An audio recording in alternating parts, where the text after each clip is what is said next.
10th students, now we start the chapter AP series. In this chapter, we have given a series.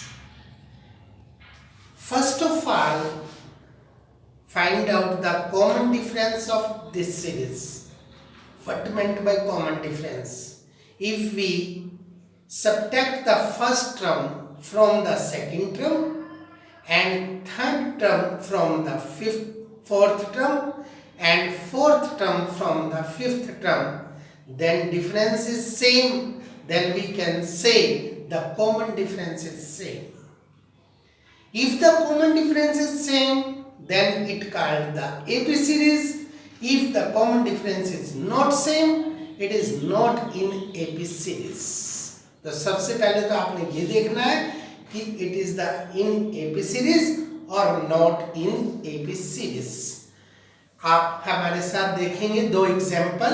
First series is 1, 3, 5, 7. अब हम first term को कहते हैं A1, second को कहते हैं A2, A3, A4. आप देख रहे हैं A2 minus A1 equal to 2, A3 minus A2 equal to also 2, A4 minus A3 is also 2. Then we can say the common difference is 2 and it is the same. Then this series is in AP series. In the second case, the series is 2, 4, 8, 16. Now A2 minus A1 is equal to 2. A3 minus A2 is equal to 4. A4 minus A3 is equal to 8. 2 not equal to 4 not equal to 8. Then we can say the common difference is not same and it is not in AP series.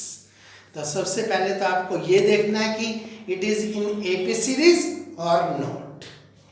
फिर बच्चों हम लोग क्या करते हैं, इसकी सहायता से हमारी ये होती है हमारी जनरल फॉर्म. nth टर्म, इसको हम जनरल सीरीज कहते हैं.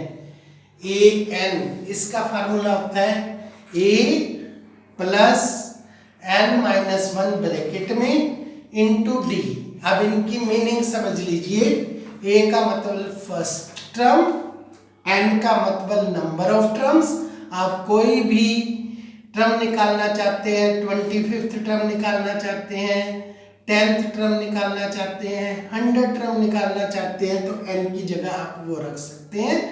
और d का मतलब होता है कॉमन डिफरेंस. अब हमने आपके सामने ये एग्जांपल लिया 2, 5/2, 3, 7/2. Now the a, it means first term 2, common difference a2 minus a1, ये हो गया हमारे पास 1/2. इसी तरह से आप निकालेंगे, चेक करेंगे a3 minus a2, a4 minus a3, वो भी आपका 1/2 आना चाहिए, तब तो ये AP सीरीज में कहलाएगी, अदरवाइज नहीं कहलाएगी. अब हमने आपको जनरल टर्म निकाल के दिखाई. General term a plus n-1 into D. a की जगह हम पुट करेंगे 2, n-1 into common difference, that is the 3 plus n/2, that is the general term. With the help of this formula you can find out the 25th term. तो n की जगह आपने 25 लिख देना है. इसी तरह से आप लोग इसकी सहायता से कॉमन डिफरेंस निकाल सकते हो. इसी की सहायता से आप लोग फर्स्ट टर्म निकाल सकते हो और आप अपने पहली एक्सरसाइज को इजीली सोल्व कर सकते हैं. That's all.